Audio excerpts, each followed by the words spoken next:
कि ऐसी क्लास में हम बात करेंगे गुप्तकालीन मूर्तिकला के विशेष संदर्भ में बात करेंगे। और इसके अलावा अगर आप चाहेंगे तो सारनाथ मूर्तिकला का भी कुछ पॉइंट इसमें प्राप्त हो जाएगा। ठीक है, तो चलिए हम बात करते हैं। गुप्त काल के साथ साथ भारत ने मूर्तिकला के उत्कृष्ट काल में या स्वर्ण काल में प्रवेश किया था। शताब्दियों के प्रयास से कला की तकनीकों को संपूर्णता मिली, निश्चित शैलियों का विकास हुआ और सूक्ष्मता से सौंदर्य के आदर्शों का निर्माण हुआ। अब अंधेरे में भटकने जैसी कोई बात नहीं थी।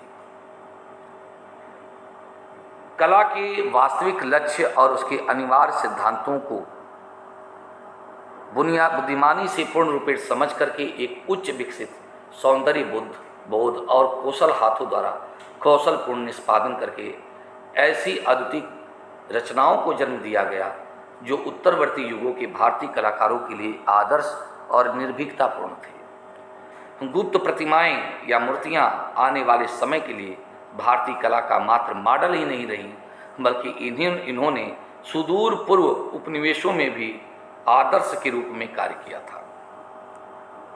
ठीक है, भरहुत, अमरावती, सांची और मथुरा की कला एक दूसरे के निकट आती चली गई और मिलकर एक हो गई। संरचना में महिला आकृति अब आकर्षण का केंद्र बन गई और प्राकृतिक सौंदर्य पृष्ठभूमि में रह गया, लेकिन ऐसा करते समय मानव कृतियों में इसने अपने कभी न समाप्त होने वाले तरंगित लय की छाप छोड़ी है। तो मानव आकृति को एक प्रतिमा के रूप में मानते हुए यह गुप्त मूर्तिकला की एक क्या बन गई, विशेषता बन गई। सौंदर्य के एक नए मानदंड का विकास हुआ, जिसके परिणाम स्वरूप सौंदर्य के एक नवीन आदर्श का जन्म हुआ। और यह जो आदर्श है, एग्जाम्पल सेट हुआ, उदाहरण है, वो मानव शरीर में इतनी कोमलता और लचीलेपन के संबंध में एक सुस्पष्ट समझ पर आधारित है। गुप्त मूर्तिकला अपनी चिकनी और चमकदार संरचना के साथ अपने कौशल तथा नमनशील शरीर, निर्बाध और सरल संचलन को सुविधाजनक बनाता है। अगर आपको कठिन लगे तो चमकदार संरचना के साथ अपने कौशल और सरल संचालन को सुविधाजनक बनाता है, इतना भी लिख सकते हो। और विश्राम का आभास कराती मूर्ति भीतर से उत्पन्न होने वाली ऊर्जा से भरी हुई दिखाई देती है।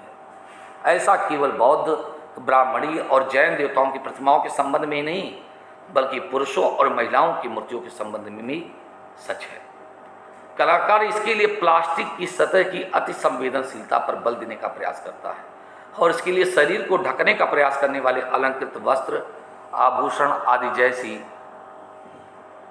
अतिशयता है क्या होती है, कम रह जाती हैं। अतः गीले और पारदर्शी चिपके हुए वस्त्र इस युग का क्या है, एक विशेषता बन जाती है। ठीक है, लेकिन विशेष रूप से महिला आकृतियों के मामले में इन वस्तुओं के इंद्रियगत प्रभाव की जागरूकता नैतिक अनुभूति को प्रतिबंधित कर दिया था और गुप्त मूर्तिकला से नग्नता को एक नियम के रूप में समाप्त कर दिया गया। ठीक है ना, तो जो नग्नता दिख रही थी अब वो धीरे धीरे खत्म की गई। इस अवध की महान कलात्मक रचनाओं में मधुर और कोमल रूपरेखाओं का समन्वय दिखाई देता, समावेश दिखाई देता है। अलंकरण सम्मानित आत्मसंयम को निमंत्रित किया गया था। तो गुप्त काल के संरक्षण में मथुरा और सारनाथ के अध्ययनों ने अत्यधिक गुणों वाली अनेक रचनाओं का निर्माण किया। हालांकि ये धर्म से हिंदू थे, फिर भी ये गुप्त शासक एक सहिष्णु शासक दिखाई देते हैं। अब देखिए सारनाथ मूर्तिकला का यहाँ मैटर आ रहा है। देखिए सारनाथ में खड़े हुए बुद्ध की प्रतिमा या मूर्ति परिपक्वता में गुप्तकालीन कला का एक उत्कृष्ट उदाहरण है। कोमलता से झुकी हुई आकृतियों में दाहिना हाथ संरक्षण आश्वस्त करने की स्थिति में है। मथुरा की बुद्ध की मूर्ति में निपुणतापूर्वक काट करके बनाई गई वस्त्रों की परतों से भिन्न पारदर्शक वस्त्रों के किनारे मात्र को दर्शाया गया है। अपनी शांत और आत्मिक अभिव्यक्ति से मेल खाती हुई आकृति का सटीक निष्पादन वास्तव में उत्कृष्ट कहलाने के लिए योग्य है। सारनाथ न केवल रूप की कोमलता और परिष्करण से संचय कराता है, बल्कि अपनी स्वयं की धुरी पर हल्के से टिकी हुई खड़ी आकृति के संबंध में शरीर को झुका करके विश्राम की एक मुद्रा को भी प्रस्तुत करता है। इस प्रकार इसमें मथुरा की समान कृतियों की कठोरता के प्रतिकूल कुछ लचीलापन और संचलन भी दिखाई देता है। देखिए, जो टर्म है उसको वैसे ही यूज करिए। यहाँ तक कि बैठी हुई जो प्रतिमा है या मूर्ति है, प्रतिरूपण छरहरे शरीर संचलन का आभास गूढ़ सूक्ष्मता के साथ कराती है। परतों को अब बिल्कुल निकाल दिया गया है। शरीर पर वस्त्र अब पतली रेखाओं के रूप में विद्यमान है, जो वस्त्र के किनारों का संकेत देते हैं। अलग होने वाली परतों को पुनः मलमल के वस्त्र के द्वारा क्या है, सुंदरता से या मलमल के वस्त्र के द्वारा उसको ढकने का प्रयास किया गया है। इस तरह का उसमें अंकन दिखाया गया है। तो नग्नता खत्म हो रही है, इसमें नग्नता नहीं दिख रही। पहले की मूर्तियों में पूरा नग्न शरीर है। शरीर में अपनी चिकनी तथा चमकदार सुगढ़ता सारनाथ के कलाकारों की मूल विशेषता है, और यही कभी विशेषता हमें मौर्य काल में जो चतुर्मुखी सिंह की आकृति है वहाँ पे भी दिखाई देती है।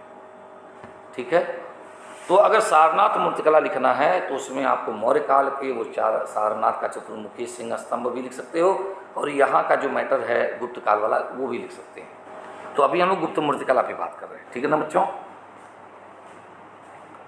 गुप्त काल के दौरान भारतीय मंदिरों की विशेषताओं वाली तकनीक उभर कर सामने आई। मूर्तियों का सामान्य वास्तुकला योजना एक आंतरिक भाग के रूप में उत्तम रीति से प्रयोग करना प्रारंभ कर दिया। देवगढ़ के मंदिरों, उदयगिरी तथा अजंता के मंदिरों के प्रस्तर उत्कीर्ण अपने सजावटी विन्यास में मूर्तिकला के उत्कृष्ट नमूने हैं। देवगढ़ के मंदिर में अनंत सत सोते हुए परम सत्ता का प्रतिनिधित्व करने वाले शेष साई विष्णु का एक विशाल पैनल विश्व की समाप्ति और नए सृजन के बीच की अवधि में शाश्वतता की एक उत्तम उदाहरण है। इसी तरह से भीतरी का जो मंदिर है गाजीपुर में, वहाँ पर गरुड़ का अंकन, भगवान विष्णु का जो मूर्ति है वह अपने आप में एक उत्तम कोटि का मूर्ति है। तो सारनाथ एक विशेष कला केंद्र के रूप में दिखाई देता है, जिसकी मूर्तियाँ इतनी प्रसिद्ध है कि दूर दूर तक उसे पहचान मिली। तो एक तरफ सारनाथ, दूसरी तरफ मथुरा, तीसरी तरफ अमरावती, चौथी तरफ गांधार। ठीक है, तो इन मूर्तियों में हम गुप्त काल में एक विशेष जो बात दिखाई देती है कि अब धीरे धीरे जो कह सकते हैं कि जो अलंकरणों के द्वारा, जो आभूषणों के द्वारा जो अंकन करके नग्नता को थोड़ा सा छिपाने का प्रयास किया जा रहा था, अब वहाँ पर वस्त्रों का आकृतियाँ उकेरी जा रही थी। ठीक है ना। तो नग्नता अब धीरे धीरे गुप्त काल में दिखाई नहीं देती है, और चिकनापन, मूर्तियों में जो चिकनापन आ रहा है, ये गुप्तकालीन मूर्तियों की बड़ी विशेषता है, जो विशेष रूप से सारनाथ की मूर्तिकला में दिखाई देती है। ठीक है, तो इसके अलावा चार भुजा वाले विष्णु ऐसे आदिशेष की कुंडली पर शालीनता से लेटे हुए हैं, जिसके चार फण विष्णु के मुकुटधारी सिर पर एक छतरी बनाते हैं। उनकी पत्नी लक्ष्मी उनका दाहिना पांव दबा रही हैं। दो परिचर आकृतियाँ लक्ष्मी के पीछे खड़ी हैं। देखिए, आप इसको देवगढ़ के दशावतार मंदिर में भी जोड़ सकते हैं। कई देव और दिव्य पुरुष ऊपर घूम रहे हैं। ऊपरी पैनल में देखा जाए तो मधुकैटम नाम के दो राक्षस जो कि आक्रमण करने की मुद्रा में हैं। विष्णु के चार मूर्तिमान अस्त्रों को चुनौती दे रहे हैं। पूरी संरचना को उत्कृष्ट कौशल से बनाया गया है, जो नितांत शांति, आंदोलित तनाव का एक वातावरण उत्पन्न करती हैं और इसे कला की एक श्रेष्ठ कृति बनाती है। ठीक है, और विष्णु की एक भव्य मूर्ति का संबंध गुप्त काल और 5वीं शताब्दी ईस्वी से है, जो मथुरा में है। प्रतीकात्मक गाउन, वनमाला, मोतियों की ऐसी मनोहारी डोरी जो ग्रीवा के चारों ओर घूमती है, लंबा और सुरुचिपूर्ण यज्ञ पवित्र प्रारंभिक गुप्त कालीन मूर्तियों की कृति के उदाहरण है। छत्रा में देखा जाए तो शिव मंदिर के ऊपरी चबूतरे की ओर जाने वाली जो प्रमुख सीढ़ी की जो पार्श्वों के आलों में मूल रूप से स्थापित जो गंगा यमुना है, दो आदमकद पक्की मिट्टी की मूर्तियों का संबंध गुप्त काल की 4वीं शताब्दी ईस्वी से है। गंगा अपने वाहन मकर और यमुना कच्छप पर खड़ी हैं, और यही चीज़ हमको देवगढ़ के दशावतार मंदिर में भी दिखाई देता है, जो गुप्त काल की अपनी एक अद्भुत विशेषता है। कालिदास ने इन दोनों देव नदियों का शिव के परिचय के रूप में उल्लेख किया है, और ऐसा गुप्त काल की परिवर्ती मंदिर वास्तुकला की एक नियमित विशेषता के रूप में दिखाई देता है। इसका सर्वाधिक उल्लेखनीय उदाहरण हमें देवगढ़ के ब्राह्मणीय मंदिर यानी देवगढ़ के दशावतार मंदिर के द्वार के बाजू में दिखाई देता है। मिट्टी की लघु मूर्ति का सामाजिक और धार्मिक इतिहास के स्रोतों में अधिक महत्व है। भारत में पकी हुई चिकनी मिट्टी से निर्मित लघु मूर्तियों की कला अति प्राचीनतम महत्व की हैं, जैसा कि हमने पहले ही हड़प्पा और मोहनजोदड़ो में देखा है, जहाँ भारी मात्रा में मृण मूर्तियाँ मिलती हैं, मिट्टी की मूर्तियाँ मिलती हैं। शिव का सिर गुप्त मृण मूर्ति का एक उत्कृष्ट उदाहरण है, जिसे एक मुख्य और मनोहारी सरसत गांठ से बधे निष्प्रभ लट के रूप में दर्शाया गया है। शिव तथा पार्वती दोनों की आकृतियों के चेहरे की अभिव्यक्ति ध्यान देने योग्य है और अहिच्छत्र के दो सर्वाधिक मनोहारी ये नमूने हमें प्राप्त होते हैं।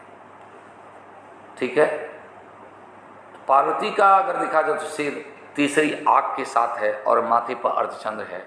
उनकी अलग लटों को खूबसूरती के साथ व्यवस्थित किया गया है। उनकी वेणी को एक माला से कसा गया है और पुष्प एक उपहार के साथ सजाया गया है।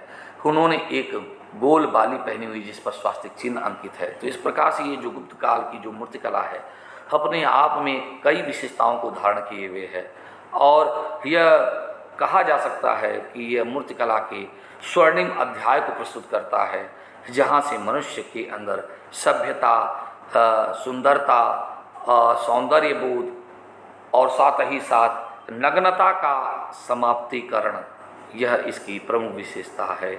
और मूर्तियों में चिकनापन जो है इसकी एक प्रमुख विशेषता के रूप में दिखाई देती है। तो मुझे उम्मीद है कि ये मूर्तिकला आपको गुप्तकालीन मूर्तिकला अच्छी लगी होगी। धन्यवाद।